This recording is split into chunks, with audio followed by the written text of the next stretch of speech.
네, 안녕하십니까. 네, 오래간만에 인사드립니다.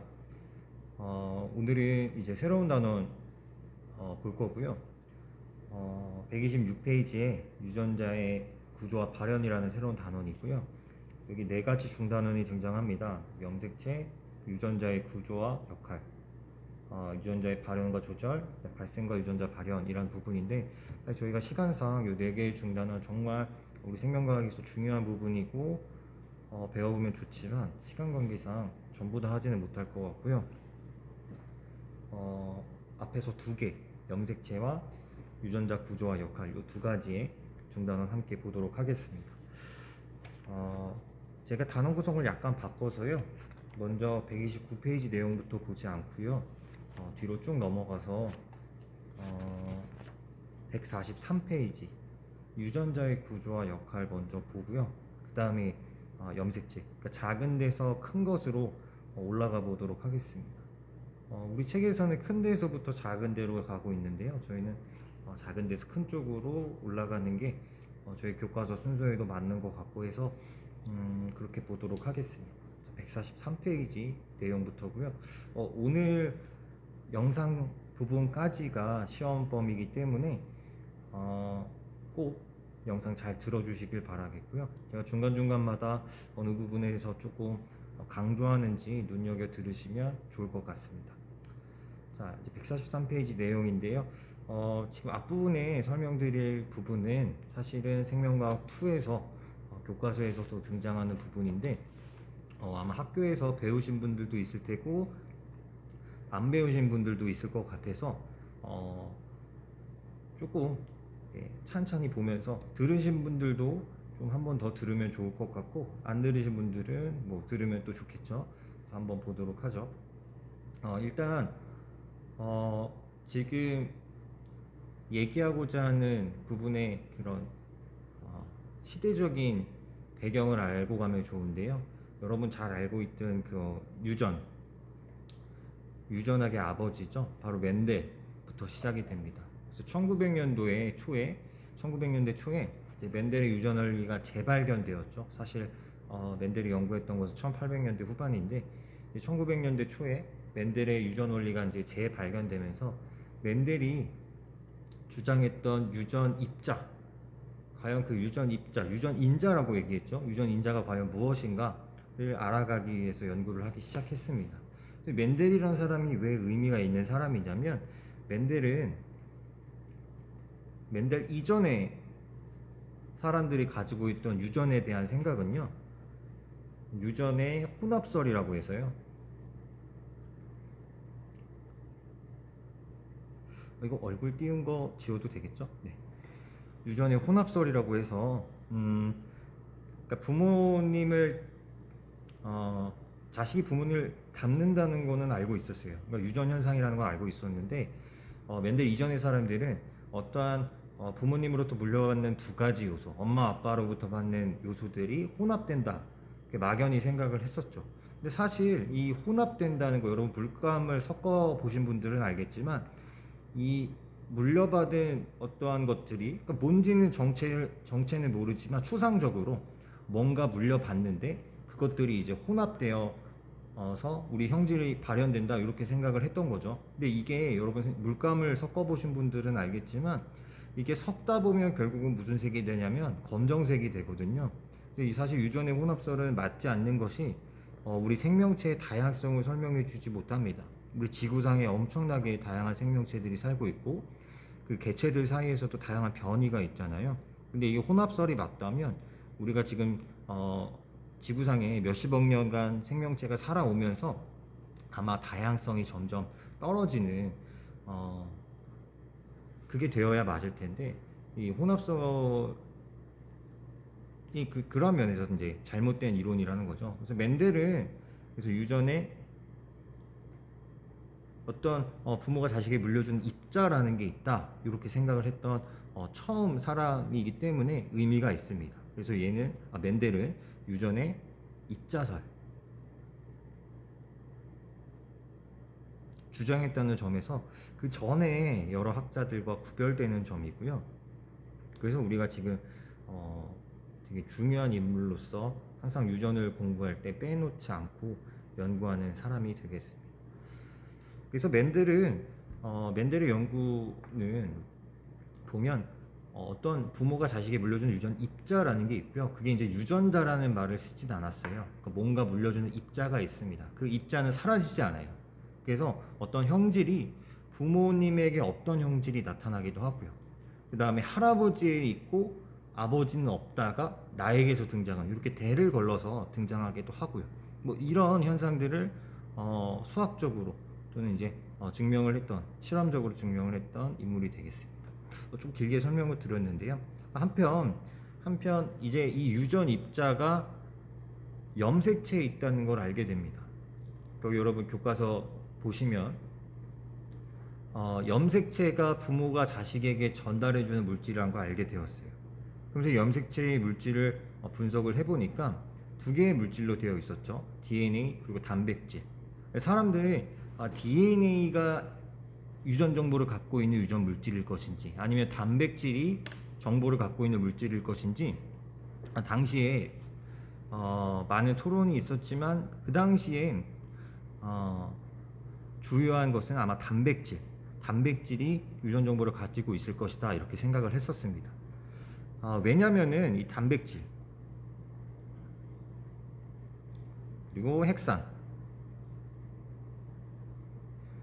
단백질이 너무나 중요한 역할을 하는 우리 생체 내 분자라는 거 여러분 배우셔서 알고 계실 거예요. 모든 것은 단백질을 통해서 일어납니다. 우리 생명현상의 모든 것은 단백질을 통해서 일어나는데 반면에 핵산은 사실 그 역할이 불분명했던 시절이었죠.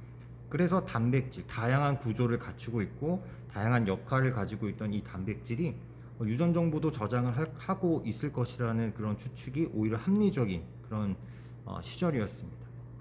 그래서 DNA보다는 마지막 문단 보시면 당대 많은 과학자들이 단백질을 유전물질이라고 생각을 했었던 그런 시절이었는데요. 그러면 어떻게 DNA가 여러분 알고 있다시피 유전 정보를 갖고 있는 유전물질이라는 걸 사람들이 알아내게 되었을까? 당연히 실험을 통해서 밝혀냈겠죠. 그래서 같이 한번 실험을 보면서 어떻게 DNA가 유전물질이 라는 걸 알게 되었는지 보도록 하겠습니다. 자, 그 143페이지 아래쪽 보시면요. 형질 전환 본체 실험적 균형이라고 되어 있는데요. 유전 물질을 규명한 과학자 크게 우리 세 가지 실험으로 보고 있습니다. 우리 교과서에도 이제 실려 있는 부분인데요.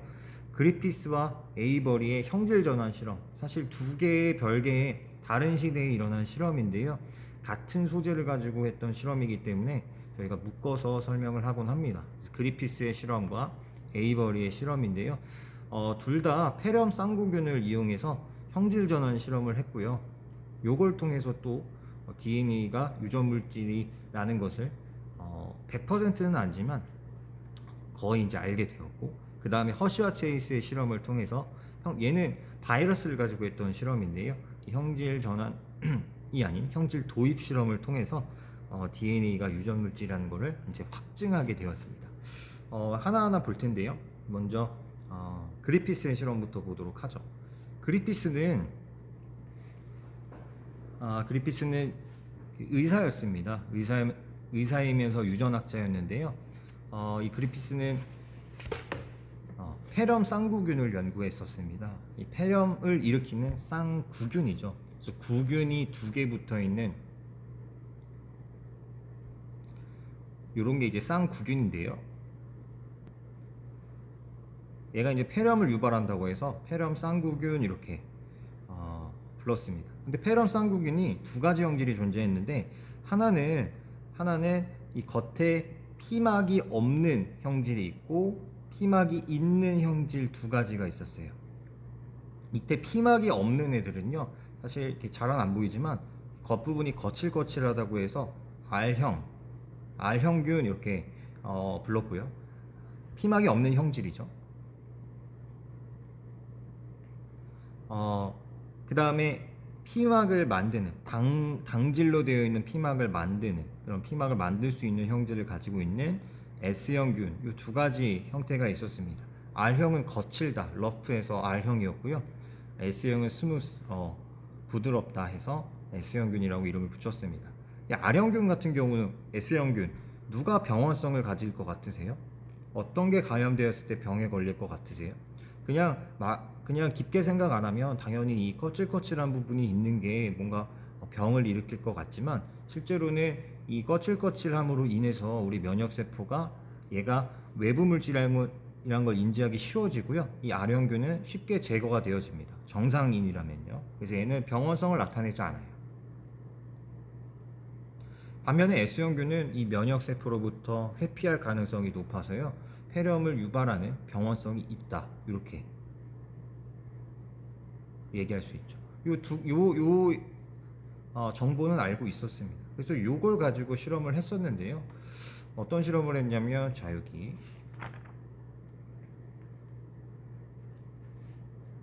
자 여러분 144페이지로 넘어가서 거기 있는 실험 그림과 함께 보면 좋을 것 같은데요. 화면을 봐도 좋고요. 그래서 여기 여러분 보시다시피 쥐를 가지고 실험을 했습니다. 이 살아있는 S형균을 쥐에다가 주입을 했더니 폐렴에 걸려서 죽었습니다. 그다음 살아있는 R형균은 피막이 없는 형질을 보여주고 있네요. R형균을 쥐에다가 넣으면 이렇게 병원성이 없기 때문에 건강한 모습이죠. 이제부터가 중요한데 열 처리로 죽은 S형균이에요. 열 처리를 했으니까 당연히 얘도 세균이기 때문에 죽었을 거고요. 이 죽은 S형균을 넣어주면 당연히 건강할 것입니다. 자, 근데 문제는 마지막 실험 결과인데 이 열 처리한 S형균이랑 살아있는 R형균을 같이 섞어 주었어요. 여러분 여기 두 번째랑 세 번째 얘를 같이 섞어 준 거예요. 따로따로 넣어줬을 때는 건강했는데 얘네들을 같이 넣어주니까 죽었고요. 심지어 더 이상한 것은 이 죽은 쥐에서 살아있는 S형균이 발견되었습니다. 두 가지 중에 하나일 거예요. 여러분 거기 첫 번째 줄 보시면 알겠지만 죽은 S형균이 살아난 것인가 아니면 R형균이 S형균으로 변화된 것인가 이 두 가지 중에 하나일 겁니다. 죽은 S형균이 다시 살아서 돌아온 건가? 그 다음에 R형균이 S형균으로 바뀌었다. 이 두 가지 해석이 가능할 것 같습니다. 근데 사실 우리 생명과학적으로 볼 때 죽은 게 살아 돌아온다는 것은 이제 불가능한 얘기일 거고요. 그래서 결국은 R형균이 S형균으로 바뀌었다. 요걸 형질 전환이라는 말을 씁니다. 우리 R형은 피막을 만들지 못하는 형질, S형균은 피막을 만드는 형질이죠. 형질이 전환된 거기 때문에 형질 전환이라는 말을 쓰는 거고요. 자, 따로따로 넣어주면 아무 일도 일어나지 않았습니다. 쥐에는 건강하게 사는데 얘네들을 같이 넣어주었어요. 이게 왜 그럴까? S형균에 있던 어떤 것이 죽은 S형균에 포함되어 있던 어떤 것이 R형균을 S형균으로 바꿨다. 이렇게 보는 게 맞겠죠. 왜냐하면 그냥 살아있는 R형균만 넣어줬을 때는 이게 S형균으로 변하는 일은 없었습니다. 근데 이걸 죽은 S형균을 같이 넣어주니까 변한 거예요. 그러면은 죽은 S형균의 무엇인가가 R형균을 S형균으로 변화시켰다 보는 게 맞겠죠. 사실 여러분은 배워서 알겠지만 이 유전물질의 후보군이 단백질과 핵산 두 가지잖아요. 두 가지 후보 물질 중에서 상대적으로 열에 약한 것은 단백질입니다. 열 처리해서 죽었대요. 죽은 S형균이 열 처리를 시켜서 죽었기 때문에 이 죽은 S형균에 포함되어 있던 단백질은 아마도 변성되어서 제 기능을 못했을 가능성이 크죠. 지금의 지식으로 생각해 보면 이 실험 결과만으로도 단백질과 핵산 중에 아마 핵산이 형질 전환을 일으킨 물질이라고 생각할 수가 있겠지만요. 사실은 이 당시에 이 실험 결과만 가지고서는 무엇이 형질 전환시킨 물질인지는 확실하게 알 수 없었을 것입니다. 그래서 십수년이 흐른 뒤에 요 그리피스의 실험을 똑같이 해본 사람이 있었어요. 에이버리라는 사람이었는데요. 에이버리라는 사람은 이 형질 전환시킨 물질이 어떤 물질인지 알아보기 위해서 이 열 처리에서 죽은 S형균의 추출물에서 각각의 물질들을 분해한 다음에 R형균이랑 혼합한 뒤에 쥐에게 주입을 해주었습니다. 그러니까 우리가 생명과학에서 자주 쓰이는 방법인데요. 어떤 것의 기능을 알기 위해서는 걔를 없애보는 그런 방법을 많이 쓰거든요. 그래서 단백질도 없애보고 당류가 과연 그 형질 전환을 일으켰는가? 당류도 없애본 거예요. 그다음 RNA인가? RNA도 없애본 겁니다. 분해 요소를 처리했다는 건 없앤다는 뜻이죠. 마지막에 DNA를 없애보고 실험 결과가 달라지는 게 있다면 그 달라지는 것, 그 물질 때문에 형질 전환이 일어났다 생각할 수가 있겠죠. 자, 단백질을 분해해 봤습니다. 열 처리해서 죽은 S형균에 있는 단백질을 분해해 봤더니 아무 일도 변하지 않았어요. 그러니까 원래 죽었던 거예요. 이 죽었다는 결과가 바뀌지 않은 거죠. 바뀐 것은 여기 DNA를 분해했을 때밖에 없습니다. 자, DNA를 분해시켰더니 R형균이 S형균으로 변하지 않은 겁니다. 즉 R형균을 S형균으로 변화시켰던 것은 바로 이 DNA라고 얘기할 수가 있겠죠. 근데 지금 보면은 명확한 실험인데도요, 요게 사실은 그 당시에는 받아들여지지 않았습니다. 그래서 이 허쉬와 체이스의 실험, 다음에 볼 이 허쉬와 체이스의 실험 이후로 받아들여지게 되었는데요. 일단은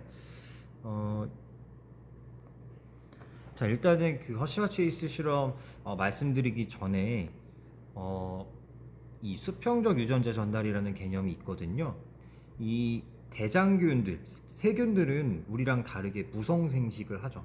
근데 무성생식을 하는, 여러분 중학교 때 배우셔서 알겠지만 무성생식을 하면요 똑같은 자손을 만드는 거예요. 자기 자신을 복제하는, 그러니까 복제품이 즉 자기 자손이 되는 그런 형태가 무성생식, 뭐 이분법 같은 것 형태죠. 근데 세균들도 많은 유전적인 다양성을 가지고 있습니다. 그 유전적 다양성을 획득하는 방법이 수평적 유전자 전달이라고 해서 유성생식과는 다른 방법으로 얘네들이 유전적 다양성을 획득하는데요. 세 가지 종류가 있습니다. 하나하나 한번 살펴볼 텐데 이건 그냥 참고 삼아서 들어주시면 되겠고요. 나중에 대학교 가서 배우실 겁니다. 그러니까 수평적이라는 유전자 전달에 대응되는 말은 수직적인 유전자 전달이거든요. 말이 굉장히 좀 어렵게 느껴질 수도 있지만 우리가 어머니, 아버지, 그리고 여기 자식들이 이렇게 있으면 이렇게 부모님들이 자식들에게 유전자를 이렇게 수직적으로 전달해 주잖아요. 그래서 우리 유성생식 같은 경우는 이렇게 수직적으로 유전자를 전달해 준다 이렇게 표현을 한다면 세균 같은 경우에는 옆에 있는 친구들, 옆에 있는 세균으로부터 유전자를 전달받을 수 있는 또는 바이러스로부터 이런 유전자를 전달받을 수 있는 체계가 있는데요. 이걸 이제 수평적인 유전자 전달이라고 하는 거죠. 그래서 하나는 접합입니다. 첫 번째는 컨주게이션, 접합이 있습니다. 모든 세균들이 가능한 건 아니지만 일부 세균들 같은 경우에는 이 세균과 세균 사이에 접합이 일어나서요. 이게 물리적으로 접합되죠. 이 접합되면서 이 세균이 가지고 있는 일부 유전 물질이 넘어가는 경우가 있습니다. 그래서 특히 플라스미드 같은 게 이렇게 접합을 통해서 옆에 있는 세균들에게 많이 전달이 되는데요. 자신이 가지고 있던 플라스미드, 여러분 세균은 플라스미드라고 하는 독립적인 위성 DNA라고 하죠. 작은 조그만 DNA 조각들을 가지고 있는데, 원형의 DNA 조각을 가지고 있는데 이것 같은 경우가 접합을 통해서 복제된 뒤에 넘어가는 경우가 많습니다. 이런 경우가 있고요. 두 번째는 트랜스포메이션, 요게 우리 방금 설명을 여러분 드렸던 형질 전환입니다. 세균 같은 경우는 외부 환경으로부터의 여러 가지 물질들, 특히 이 DNA 같은 걸 받아들일 수가 있어요. 그래서 우리 방금 전에 봤던 그리피스의 실험에도 나와 있던 것처럼 이 죽은 S형균의 추출물, 아마 열 처리가 되었기 때문에 죽은 S형균은 아마 갈기갈기 찢어서 그 내부에 있던 DNA가 막 돌아다니고 있었을 거라고 한번 상상을 해보면요, 이게 살아있는 R형균이랑 만났을 때 이렇게 DNA를 받아들일 수 있습니다. 이거는 사실 세균밖에 안 돼요. 세균 아주 예외적인 진핵생물 말고는 저희 동물이나 식물에게서는 일어나지 않는 거고요. 그래서 이 형질 전환 같은 건 세균만 가능한 겁니다. 형질 전환을 통해서 외부 DNA를 받기 때문에 이 DNA 속에 있던 어떤 유전자를 얻게 되는 거죠. 형질을 얻게 된 겁니다. 이 유전자가 또 어떤 형질을 발현하는데 사용이 될 것이기 때문에 형질이 바뀌게 된 거죠. 피막을 못 만들었다가 피막을 만들게 바뀐 겁니다. 피막을 만드는 유전자는 아마 S형균에 포함이 되어 있을 텐데 그 S형균에 있던 그 DNA 조각을 받음으로써 만들 수 있게 바뀐 거죠. 자, 세 번째는 우리 허쉬와 체이스 실험에서 말씀드리려고 했는데 요 형질 도입이라고 하는 건데요. 형질 도입. 형질 변화는 그냥 외부 환경에서 DNA를 받아들였다면 형질 도입 같은 경우는 바이러스에 의해서 어떤 DNA 조각을 받을 때 그것을 형질 도입이라고 합니다. 사실 형질 전환과 형질 도입 약간 개념이 조금 헷갈릴 수도 있는데 형질 도입은 바이러스랑 관련되어 있다 이렇게 생각을 하시면 되겠습니다. 자, 다시 돌아와서요. 그리피스와 에이버리 실험 이후에 허쉬와 체이스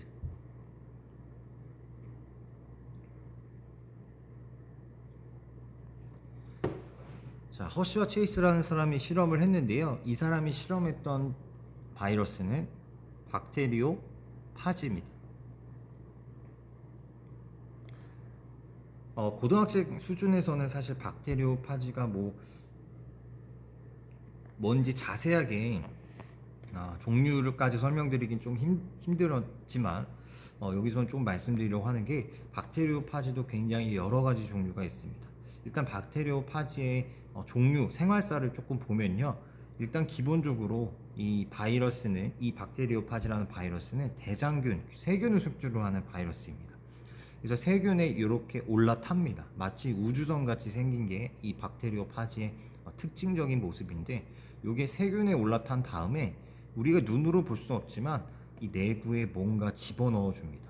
여러분 여기 옆에 전자현미경 사진도 보여주고 있는데 여기 안으로 어떤 물질을 집어넣는지는 알 수도 없지만 뭔가를 집어넣고요.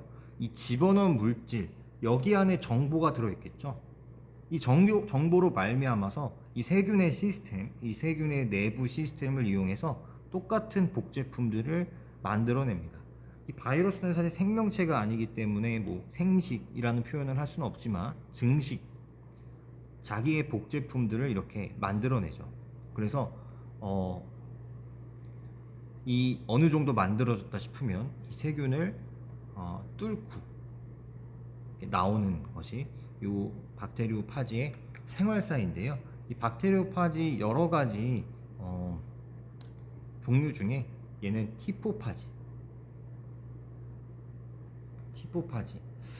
티포파지를 이용한 실험이 되겠습니다. 티포파지 말고도 이 박테리오 파지 중에 많이 나오는 게 람다 파지가 있어요. 이 람다 파지는 이 티포파지랑 가장 큰 차이점은 제가 면역계 설명드릴 때도 면역계에서 병원체 설명드릴 때도 말씀을 드렸는데 이 티포파지는요 지금 말씀드린 이러한 일반적인 생활사를 하는 이거를 이제 독성을 갖추고 있는 거죠. 세균을 죽이는 이러한 생활사만 가지고 있는 게 티포파지인데 이 람다 파지는 이렇게 세균을 죽이면서 나올 수도 있지만 환경이 괜찮은 경우에 괜찮은 환경, 세균이 살아가기 괜찮은 환경일 때는 이 본인의 유전체, 본인의 DNA를 세균의 DNA 안에 껴놔요. 우리 저번에 제가 바이러스 설명드릴 때 그렇기 때문에 바이러스를 잡기 힘들다 이렇게 말씀드리기도 했는데 얘도 마찬가지입니다. 본인의 유전 정보를 세균의 DNA 안에 껴놓는 이런 생활사도 하는 게 람다 파지입니다. 근데 얘는 아니고요. 이 티포파지를 이용해서 연구를 한 건데요. 결국은 허쉬와 체이스의 실험에서 알고자 한 것은 이 바이러스가 이 대장균 안으로 넣어준 요것이 유전 정보를 가지고 있는 분자다. 이 물질이 뭔지만 알 수 있다면 단백질과 DNA의 이 긴 싸움에 결론을 내릴 수가 있는 거겠죠. 그래서 여러분 교과서를 참고해 주시면 알겠지만 사실 실험 자체는 약간 복잡한데요. 35S 그리고 32P라는 방사성 동위원소를 사용을 했습니다. 근데 이 35S라는 이 원소는요, 이 S라는 원소는 단백질에게만 있는 원소입니다. 그리고 단백질은 CHON S 이렇게 구성 원소가 되겠고요. P는 단백질에게는 없지만 핵산 DNA에는 존재하는 거죠. 35S, 그다음 32P 이 두 가지의 각기 다른 원소를 포함하고 있는 두 가지 종류의 바이러스를 여러분 만들었습니다. 그래서 거기 145페이지 거기 오른편에 나와 있는 그림을 보시면 35S로 되어 있는 파지를 제작을 했고요. 또 하나는 32P로 되어 있는 파지를 제작을 해서요. 각각을 대장균에 감염을 시켰을 때 과연 어느 부분에서 방사능을 띌 것인가 하는 그런 실험입니다. 그래서 뭐 실험 과정은 제가 간단하게만 여기서 이 정도로만 설명을 좀 드리고요. 결론적으로 32P 요 파지가 대장균에 감염되었을 때 이 대장균 내부에서 방사능이 검출되는 방사선을 띠는 그런 실험 결과를 얻었고요. 결과적으로 DNA가 요 대장균 안으로 들어갔다 이런 결론을 내릴 수 있었습니다. 그래서 이 그리피스와 에이버리의 실험, 마지막에 허쉬와 체이스의 실험을 통해서 유전 물질의 본체가 단백질이 아니고 DNA라는 사실이 명확해지게 되었습니다.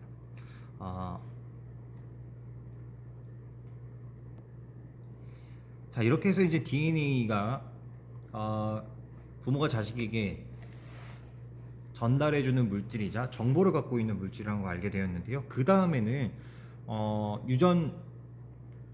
이 DNA 속에 있는 유전자가 과연 어떠한 역할을 하기에 우리의 형질을 발현하는 것인가, 우리 사람들 개개인의 특징이 달라지게 되는 걸까, 이 얘기를 하려고 합니다. 교과서 146페이지로 넘어왔고요. 유전자가 어떠한 역할을 하는가에 대해서 보도록 하겠습니다. 여러분들 지금 제가 영상을 찍는 거 되게 천천히 얘기를 하고 있는 것 같아요. 그래서 뭐 가능하다면 좀 느리다 싶으면 여러분들 그 자체적으로 조금 빠르게 해서 들으셔도 좋을 것 같습니다.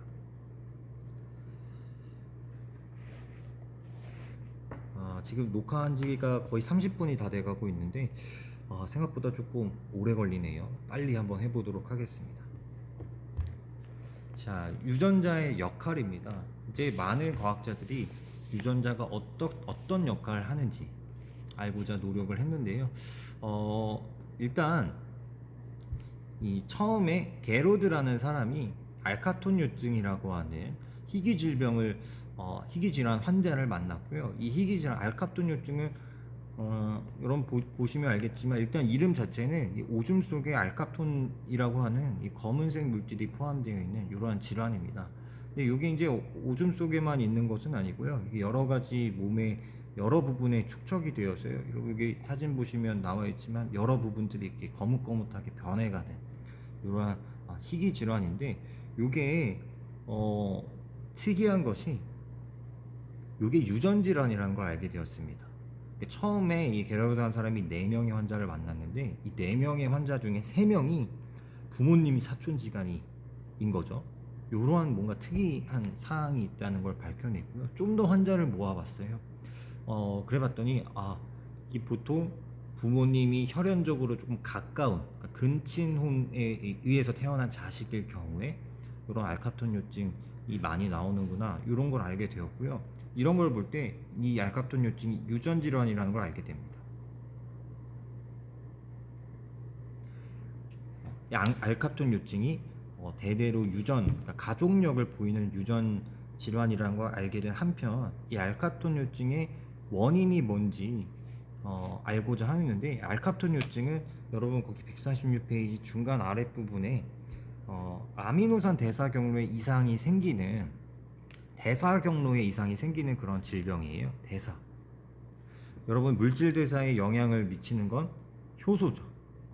그래서 이 알카톤요증이 어떠한 효소의 결핍에 의해서 생기는 질환인데 이게 유전된다. 그래서 게로드라는 사람은 이 유전자라는 게 효소와 관계가 있다, 이러한 말을 처음으로 한 사람이 되었습니다. 당시에는 대사 과정과 효소에 대한 관계가 명확하지 않았던 시절인데 뭐 그것 때문인지 아무튼 이 게로드라는 사람의 그런 이론은 사실 실험적으로 증명된 것도 없고요. 사실 이 사람의 생각뿐이기 때문에 이제 받아들여지진 않았습니다. 이 이후에 비들과 테이텀이라고 하는 1940년대에 이 비들과 테이텀 실험을 통해서 이 유전자의 역할에 대해서 조금 더 명확하게 되었는데요. 이 실험은 요 실험입니다. 이것도 조금 간단하게, 여러분들 이거 생명과학 교과서에 있는 실험이기 때문에 조금 간단하게만 언급하고 넘어가자면, 이 사람들이 연구했던 건 붉은 빵곰팡이를 가지고 붉은 빵곰팡이의 돌연 변이를 인위적으로 무작위적으로 X선 또는 자외선을 통해서 일으켰습니다. X선이나 자외선을 이 생명체에게 쪼여주면은 DNA 유전적 변이가, DNA 돌연 변이가 생긴다라는 사실을 알게 되었고요.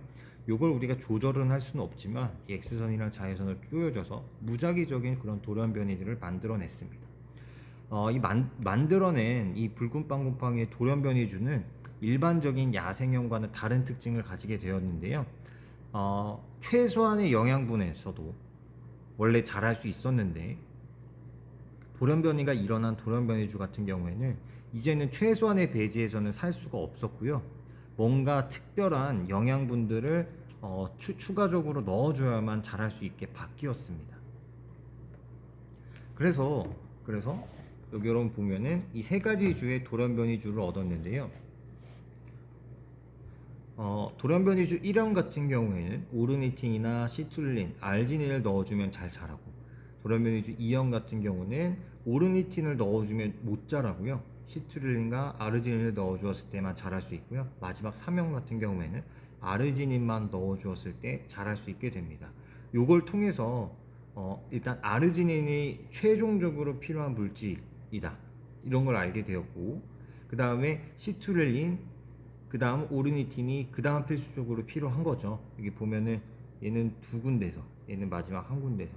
그래서 아미노산의 대사 과정이 어떠한 전구 물질로부터 시작을 해서 최소 배지에 있는 어떠한 전구 물질로부터 오르니틴,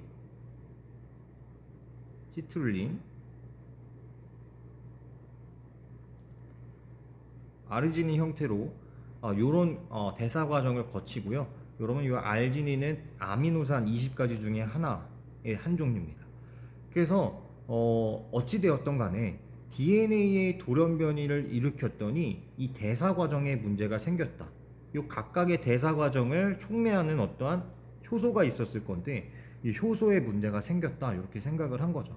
그래서 이 비들과 테이텀은 여기 여러분 147페이지 중간 부분 보시면 이러한 실험 결과를 근거로 해서 하나의 유전자는 하나의 효소에 대한 정보를 가지고 있다, 이러한 결론을 내리게 됩니다. 하나의 유전자는 하나의 효소를 가지고 있다.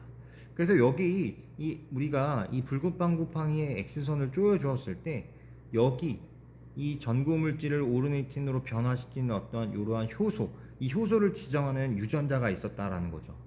효소를 지정하는 유전자. 얘를 유전자 1이라고 하고 얘를 효소 1이라고 하면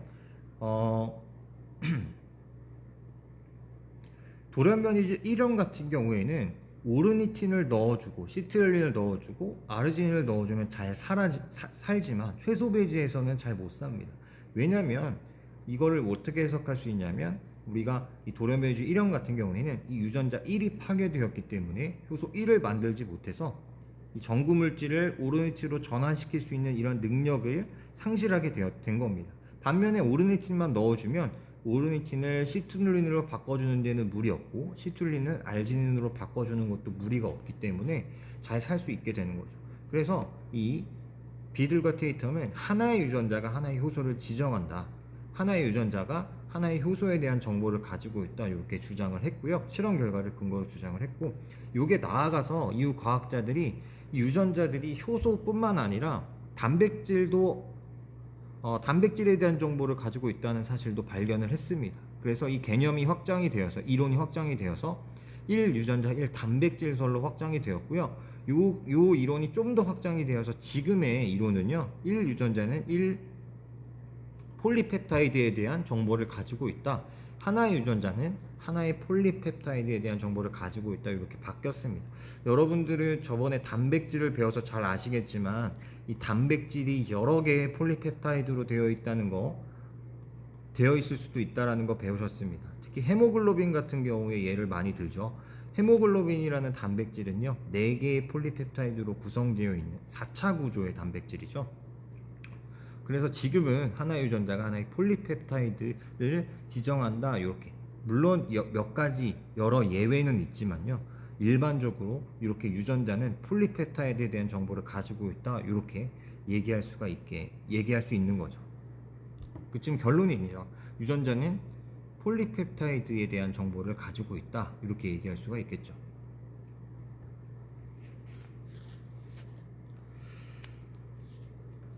그래서 마지막 줄 중요한 말이니까 잘 보시고요. 자, 다음은 이제 핵산의 구조에 대해서 보도록 하려고 합니다.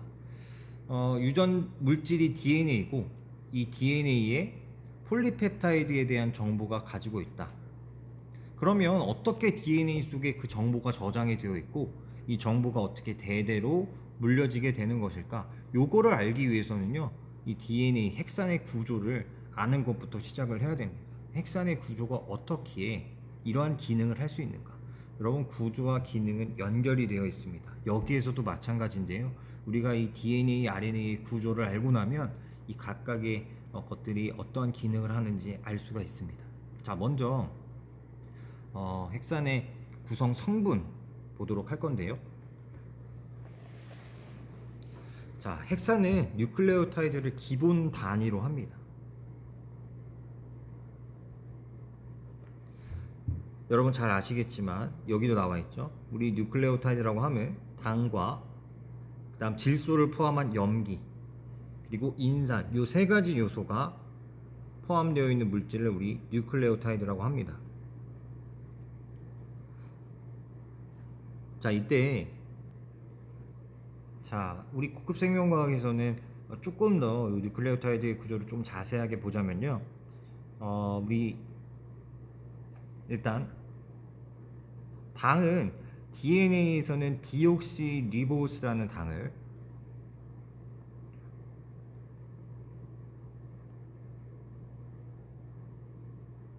디옥시리보스, RNA는 그냥 리보스를 씁니다.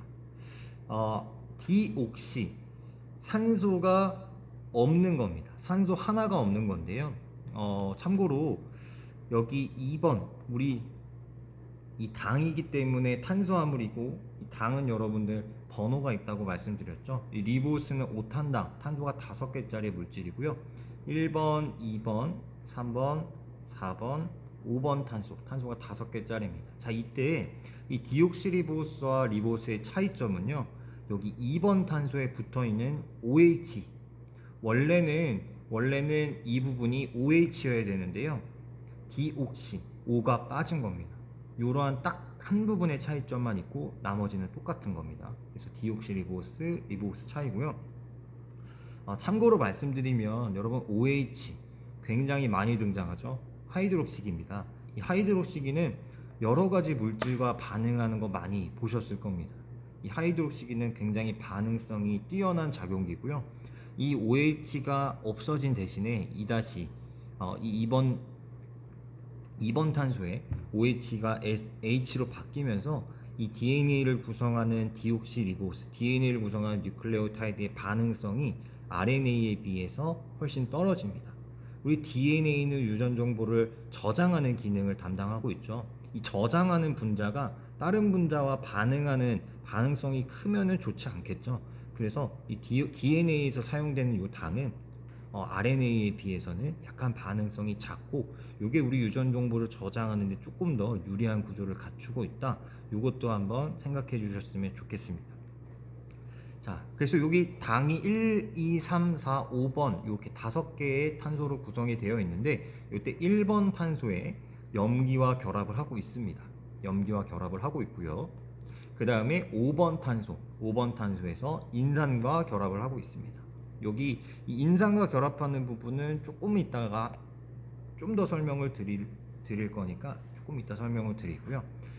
그 다음에 우리 또 처음 듣는 개념들이 몇 가지 등장을 하는데요.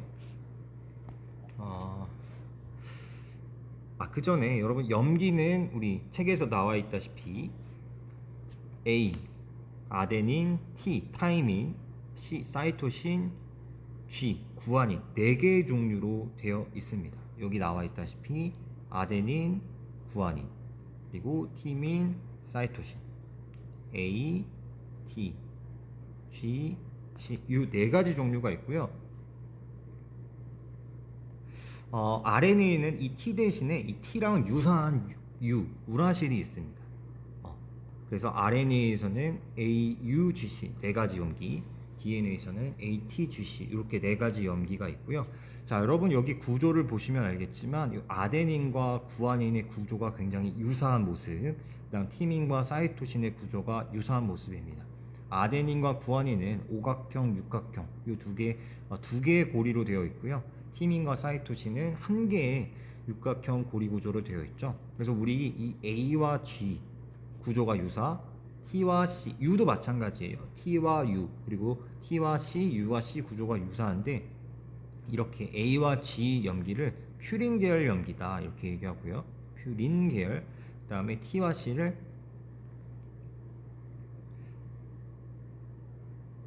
피리미딘 염기, 피리미딘 계열 염기 이렇게 얘기를 합니다.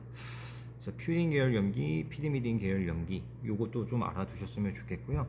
자, 그 다음에 중간 부분으로 내려오면 염기가 당의 1번 탄소와 결합된 상태를 뉴클레오사이드, 뉴클레오사이드라고 부릅니다. 그래서 당, 인산, 염기 요 3가지가 다 있으면 뉴클레오타이드고요. 여기서 인산이 빠져 있으면 뉴클레오사이드라고 얘기를 합니다.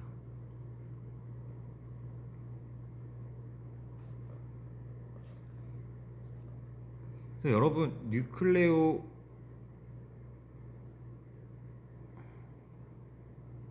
뉴클레오사이드 여러분 뉴클레오사이드가 종류가 그러니까 4가지가 있을 겁니다. 염기가 아데닌인 경우에는 우리가 아데노신 이렇게 불러요. 그 다음에 G일 경우에는 구아노신, T일 경우에 티미딘, C일 경우에 시티딘, 사이티딘, 시티딘 이렇게 부릅니다. 이런 4종류의 뉴클레오사이드가 있고요. 여러분 알고 있는 물질이 하나 있는데 이 아데노신에 3개의 인산기가 붙어 있는 게 아데노신 3인산입니다. 이게 바로 ATP죠. 그래서 ATP가 아데노신 트리포스페이트, 아데노신 3인산이었는데 이때 그 아데노신이라는 게 의미했던 것이 이 뉴클레오사이드, 당과 염기가 결합된 이러한 형태입니다. 그 다음 이 뉴클레오사이드 중에서 이게 포괄적으로 뉴클레오사이드라고 DNA와 그 RNA 둘 다 그냥 뉴클레오사이드 통칭하는 경우도 있는데요. 조금 더 세분화시켜서 구분할 때는 이 DNA를 구성하는 뉴클레오타이드를 디옥시뉴클레오타이드 이렇게 얘기하기도 합니다. 디옥시뉴클레오사이드 마찬가지고요. 그래서 DNA를 구성하는 뉴클레오타이드의 당은 디옥시리보스이기 때문에 이걸 디옥시뉴클레오타이드 이렇게 얘기하기도 한다는 거 여러분 알아두시면 좋을 것 같고요. 네, 다음은 아까 조금 뒤로 넘겼던 당과 인산 사이의 결합에 대해서 조금 설명을 드리겠습니다. 당과 인산 사이의 이 결합이 사실은 굉장히 조금 어려운데 이 부분을 설명드리려고 하고요. 그 다음에 다른 뉴클레오타이드와 결합을 할 때도 당과 인산 사이의 결합이 있거든요. 근데 사실 이 2가지의 결합, 이 2군데서 일어나는 결합이 화학적으로 볼 때 동일한 결합이거든요. 이 결합에 대해서 조금 설명을 드리려고 합니다. 자, 일단 한번 당을 먼저 그려볼게요. 오각형, 여기 CH2OH가 있습니다. 하이드록시기가 있고요. 당이기 때문에 OH기가 있고요. 그 다음 얘가 인산이랑 어떻게 결합을 하냐면, 자, 인산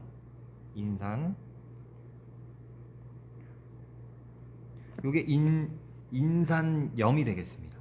인산이 되겠습니다. 인산인데 여기 보면 여러분 가운데 P가 있고요. 그 다음에 이중결합 O, 그 다음에 OH. 여기 OH와 여기 H가 결합해서 물이 되어 빠져나옵니다.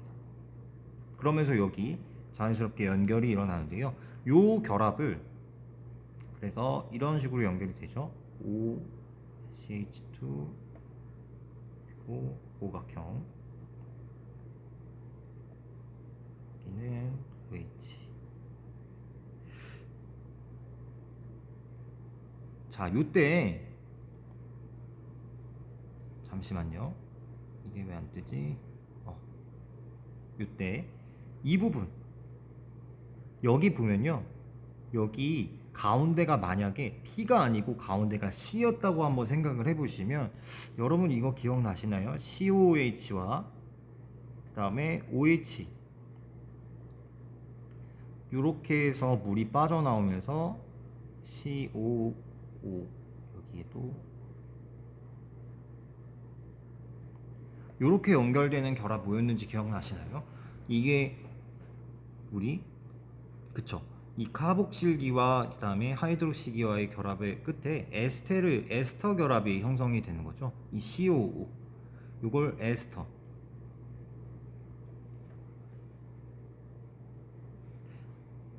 요걸 에스터 결합이라고 했었습니다. 그럼 요 결합은 뭐라고 하냐? 가운데 P가 있고요. 어떻게 보면 이렇게 에스터 결합이랑 굉장히 유사한데 가운데 C가 아니라 P가 있다는 차이만 있죠. 그래서 이 결합을 뭐라고 부르냐면 얘는 포스포에스터 결합이라고 합니다.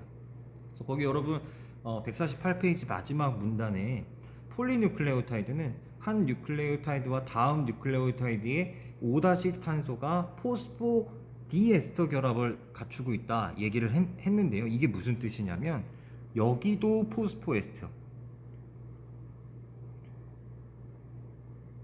그 다음에 여기도 같은 결합이라고 말씀드렸잖아요. 여기에도 포스포에스터예요. 다시 설명드리겠습니다.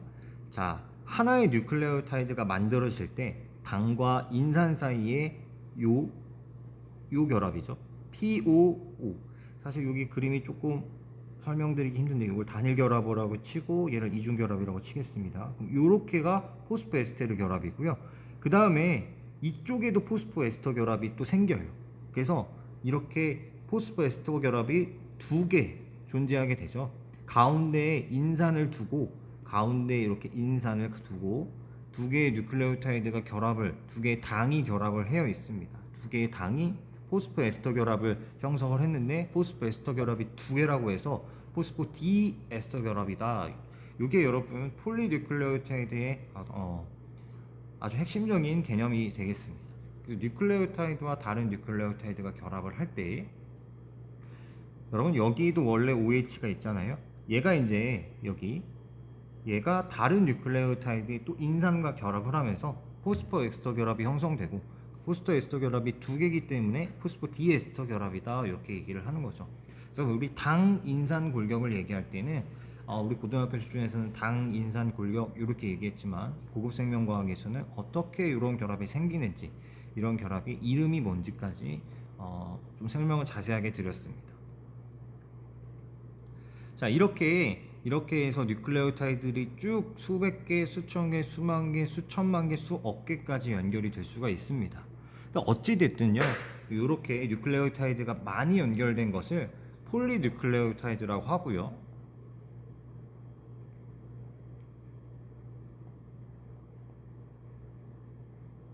이 폴리뉴클레오타이드는 방향성을 가지게 되어 있습니다. 어찌 됐든 다른 뉴클레오타이드와 결합하지 않는 인산 부분이 남아있는 부분이 존재할 거고, 어쨌든 유한하니까요. 그 다음에 반대편에는 뉴클레오타이드와 결합하지 않는 3-OH기가 남아있는 부분이 생길 수밖에 없습니다. 그래서 5- 노출되어 있는 인산 부분, 그 다음에 3-OH기, 이 3번 탄소의 OH가 노출되어 있는 3- 이렇게 방향성을 가지고 있다 꼭 기억을 해두시고요. 그래서 5- 또는 5-인산 말단, 3- 말단, 3-OH, 3- 하이드록시기 말단 이렇게 부릅니다. 그래서 양말단 구조가 이렇게 화학적으로 다른 특징을 가지고 있는 게 우리 폴리뉴클레오타이드의 특징이고요. 그래서 우리가 이렇게 방향성을 많이 얘기를 할 겁니다. 실제로 정보를 갖고 있는 부분은 여기 염기 부분이지만 우리가 책도 왼쪽에서 오른쪽으로 읽어 나가듯이 이렇게 정보를 가지고 있는 분자들은 어느 방향으로 읽을 것인지가 중요해요. 그 방향에 따라서 정보가 달라지기 때문에 우리가 이렇게 방향성이라는 개념을 만들어서 얘기를 하는 많이 얘기를 할 겁니다. 그래서 DNA란 복제와 전사 과정에서 이런 방향성은 매우 의미 있게 활용되고 의미가 크니까 잘 알아두시기 바라겠고요. 이런 폴리뉴클레오타이드가 두 개가 결합된 형태가 여러분 잘 알고 있다시피 DNA입니다. 그래서 DNA는 이렇게 두 개의 폴리뉴클레오타이드가 가운데 있는 염기와 염기 사이에 수소결합에 의해서 연결되어 있는, 그리고 나선 형태로 꼬여 있는 아주 안정적인 구조를 갖추고 있는 것이 우리 DNA의 특징이고요.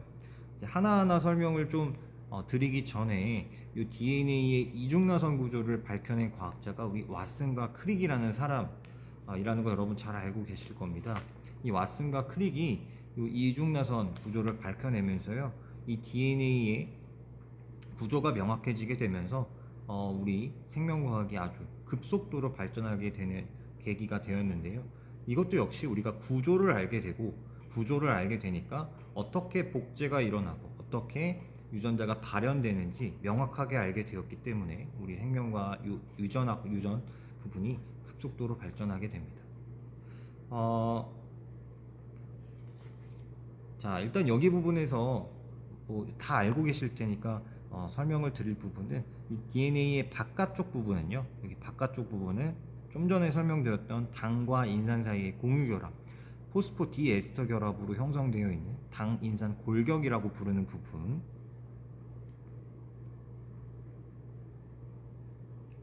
해당이 되고요. 그 다음에 여기 가운데 있는 부분은 이 염기들이 서로 결합해 있는 염기들의 쌍을 나타냅니다. 그래서 여기 보면 이렇게 하나가 폴리뉴클레오타이드, 또 반대편 이렇게 폴리뉴클레오타이드, 그래서 두 개의 폴리뉴클레오타이드가 가운데 염기들에 의해서 결합이 되어 있는 형태고요. 수소결합은 여러분 공유결합보다 훨씬 더 약한 결합입니다만 비공유결합이죠. 이게 숫자가 굉장히 많기 때문에 DNA 구조가 안정적으로 유지가 될 수 있고요. 이게 수소결합으로 되어 있는 게 또 약간의 의미를 가진 것은 사실은 강력하지만 또 엄청 강력하진 않아요. 우리가 책을 읽으려면 책을 펴야 되잖아요. 책을 펼 수가 없어. 만약에 책을 펼칠 수가 없어요. 그러면 그 안에 내용을 들여다볼 수가 없잖아요. DNA도 마찬가지라 보시면 되겠습니다. 우리가 DNA 속에 있는 정보를 들여다보기 위해서는 이 두 개의 가닥이 한 가닥 한 가닥 풀려야 합니다. 우리 여러분 배우신 분들은 알겠지만 DNA가 복제될 때도, 이 DNA가 RNA로 전사될 때도 이 DNA의 이중나선 구조는 약간 풀려야 됩니다. 이 풀리는 것을요, 우리 변성이라고 표현을 합니다. 그래서 단백질의 변성과는 약간 다른 것이, 이 DNA의 변성은 영구적인 것이 아니고요, DNA가 복제되거나 그다음 전사될 때 잠깐 풀렸다가 나중에 다시 되돌아갈 것이기 때문에 단백질에서 사용하는 변성과는 약간 다른 의미를 갖습니다. 자, 어찌됐든 이 가운데 부분은 염기쌍 부분이 있고요. 항상 염기들이 결합할 때는 일정한 법칙이 있습니다. 항상 아데닌은 타이민과 결합을 하고요, 구아닌은 사이토신과 결합합니다. 자, 이때 아데닌과 티민이 수소결합을 할 때는 항상 수소결합이 두 개 형성되는 거, 그다음 구아닌과 사이토신이 결합할 때는 수소결합이 3개 형성된다는 3중 수소결합, 2중 수소결합 형성된다는 거 알고 계시면 좋을 것 같고요. 그래서 아데닌과 티민, 구아닌과 사이토신, 항상 여러분 염기쌍에는 퓨린 한 개와 피리미딘 한 개가 포함이 되어 있습니다. 퓨린 한 개와 피리미딘 한 개가 포함이 되어 있다는 이런 사실들 기억하고 계시면 좋을 것 같고요. 그래서 이 DNA 성분을 분석을 해보면요, 아데닌과 타이민의 양은 항상 같을 수밖에 없고요. 항상 이쪽 가닥에 아데닌이 있으면 그 반대편 가닥에는 타이민이 있을 수밖에 없기 때문에 A와 T의 양은 같을 수밖에 없고요. 당연하게도 G와 C의 양은 같을 수밖에 없습니다. 또한 항상 염기쌍의 절반은 퓨린, 절반은 피리미딘이기 때문에 퓨린 A와 G죠.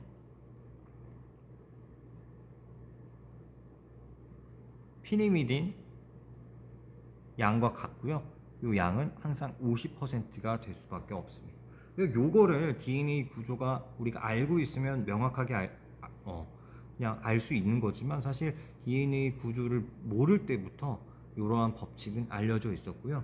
사실은 이게 샤가프의 법칙이라고 해서 이 왓슨과 크릭이 이 샤가프의 법칙을 이용해서 DNA 구조 발견에 아주 결정적인 역할을 한 법칙이 이 샤가프의 법칙이 되겠습니다. 그리고 여러분 이 수치도 좀 알면 좋을 것 같아요. 자, DNA의 폭은 2나노미터입니다. 이 폭은 2나노미터예요. 위에서 봤을 때 원형, 나선 형태이기 때문에 원형 형태로 되어 있을 거고요. 반지름이 1, 지름이 2나노미터가 되겠습니다. 자, 그 다음 염기와 염기 사이에 간격이 0.34나노미터고요. 얘가 나선 형태로 돌아갑니다. 하나의 주기가 있다고 얘기했을 때 한 바퀴 돌 때 한 바퀴 내에 10개의 염기쌍이 포함이 되어 있습니다.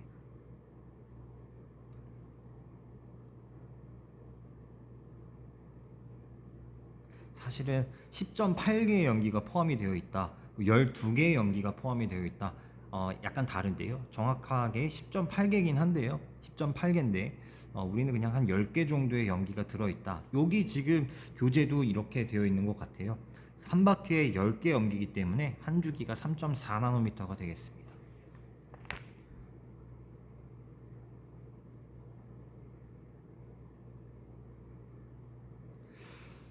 자, 이 정도로 이제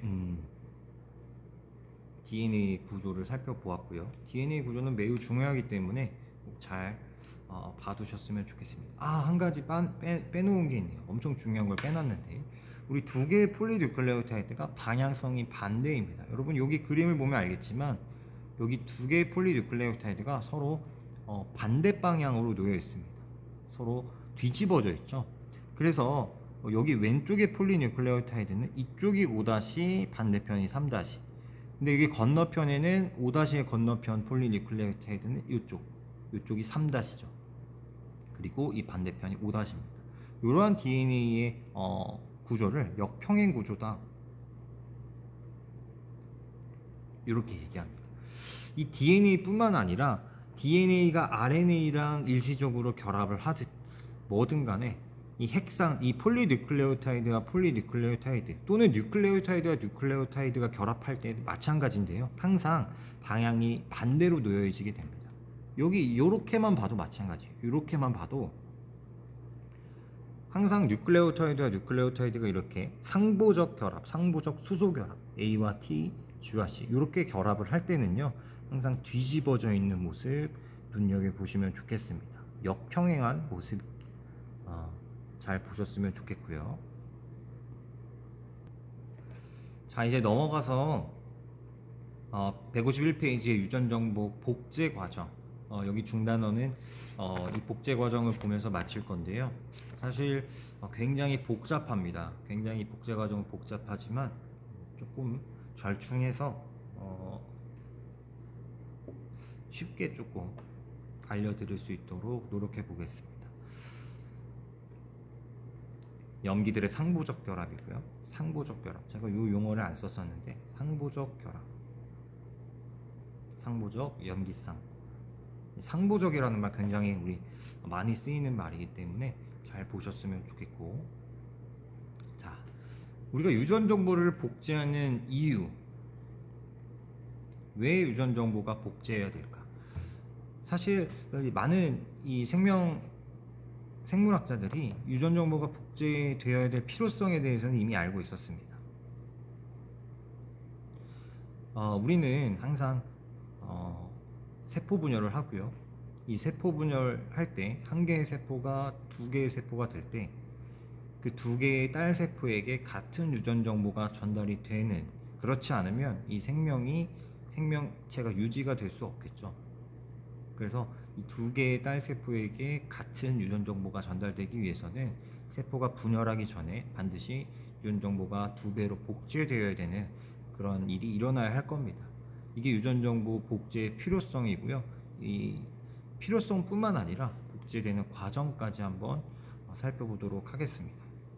자, 우리 지구상에 존재하는 모든 생물종은 DNA의 염기의 수와 그다음 그 배열 순서가 다릅니다. 그래서 결국 DNA 정보는요, 염기 서열로 저장되어 있다, 이렇게 얘기할 수 있고요. 이 염기 서열이 정확하게 복제되어야 합니다. 그래야만 생물의 탄생과 유지, 그리고 다음 세대에게 정확하게 전달이 되어서 그 기능이 유지가 될 수가 있겠죠. 어떻게 복제가 되는가? 아마 이 과학자들도 고민이 많이 했을 텐데요. 요렇게 복제가 됩니다. 요 복제가 되는 기본적인 개념을 마련한 사람도 바로 DNA 구조를 밝혀낸 왓슨과 크릭이라는 사람인데요. 기본적인 과정은 요러합니다. DNA 두 개의 폴리누클레오타이드 가닥이 현재는 쌍을 이루고 있는 모습이죠. 이 쌍을 이루고 있다가 복제가 될 때는 이 두 가닥이 한 가닥 한 가닥 풀리게 됩니다. 그래서 복제의 첫 번째 단계는 이 두 가닥의 DNA가 분리되는 것로부터 시작을 하고요. 아까 제가 말씀드렸다시피 DNA가 복제될 때든 DNA가 전사될 때든 마찬가지인데 이 두 개의 연결되어 있는 이 가닥이 풀려야만 합니다. 우리가 책을 읽을 때도 펼쳐야만 읽을 수 있는 것과 같은 것인데요. 그래서 두 개가 분리된 이후에 이 두 가닥이 각각 주형으로 작용한다. 옛날에 뭐 동전을 만들거나 또는 무기를 만들 때 어떤 틀에다가 센 물을 부어서 무기나 동전 같은 걸 만들어 썼는데요. 그런 걸 상상을 하면 될 것 같고요. 그 용어로부터 나온 개념이 바로 주형이란 개념입니다. 영어로는 템플레이트라고 하는데, 요 한 가닥을 주형으로 해서요. 여기 세 번째, 진한 파란색 한 가닥을 주형으로 해서 새로운 가닥을 만들고요. 또 여기 오른쪽 요 한 가닥을 또 주형으로 해서 또 새로운 가닥을 만들 수 있습니다. 이게 가능한 이유는 우리가 DNA 두 가닥 중에 한 가닥만 봐도 나머지 가닥을 알 수 있습니다. 왜냐하면 항상 DNA에 구성하는 염기들은 상보적으로 결합하기 때문에 A의 반대편엔 T가 와야 하고요. C의 반대편엔 G가, T의 반대편엔 A가 이렇게 정해져 있거든요. 그래서 이 두 가닥이 분리되어도 그 나머지 가닥에 대한 정보는 정해져 있는 것이기 때문에 알 수가 있습니다. 이거를 우리가 주형으로 작용해서 새로운 가닥을 합성한다. 그래서 원래 있던 가닥과 새로운 가닥이 반반씩 존재합니다. 여러분, 원래 이렇게 하나의 DNA가 두 개의 DNA로 만들어질 때 진한 파란색이 원래 있던 거고 하늘색이 새롭게 만들어진 가닥이라면 반반씩 존재하기 때문에 이걸 반보존적 복제, 요렇게 얘기합니다. 반보존적 복제, 이렇게 얘기를 합니다. 요 반보존적 복제가 맞는지 밝혀지게 된 건 메셋슨과 스타레 실험으로 가능한데요. 여기 부분은 시간 관계상 생략을 하고요. 보존적 복제 모형, 반보존적 복제 모형, 분산적 복제 모형, 요 세 가지가 존재하는데 실험을 해보니까 반보존적 복제 모형이 맞다더라, 왓슨과 크릭이 처음 예상했던 게 맞다더라 하는 그러한 내용이고요. 자세한 실험 과정은 우리 교과서나 생명과학 2 교과서를 보시면 되겠고요. 지금은 시간 관계상 생략을 하도록 하겠습니다.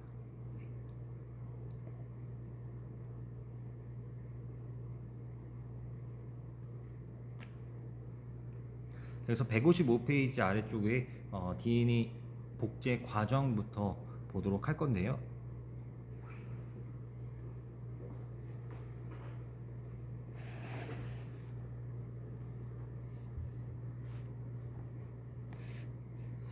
자, DNA 복제 과정 살펴보기 전에 복제가 시작되는 장소, 그 다음에 기본적인 복제되는 그런 과정들을 한번 얘기를 하려고 하는데, 무조건요 복제가 시작되는 장소는 정해져 있습니다. 세포의 DNA에 이 DNA 복제가 시작되는 장소는 정해져 있는데, 그 시작되는 장소를 복제 원점이라고 합니다. 일반적으로 원핵세포는 원형의 DNA를 가지고 있고, 진핵생물은 선형의 DNA, 이 끝이 존재하는 선형의 DNA를 가지고 있습니다. 하지만 마찬가지예요.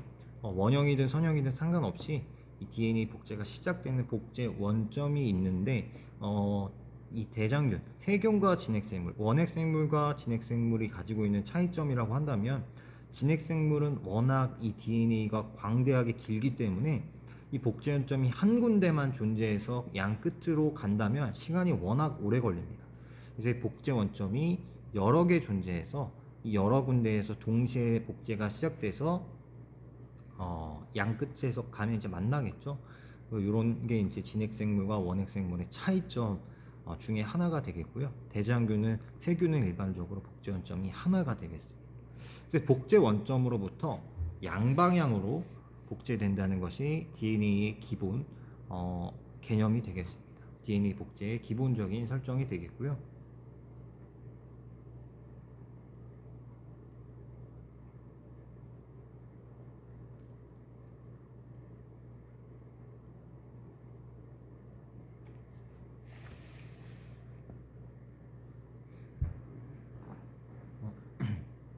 네, 이렇게 복제가 되는 과정이 이 대장균과 진핵생물에서 다르지만 기본적인 원리를 중심으로 좀 설명을 드리려고 합니다.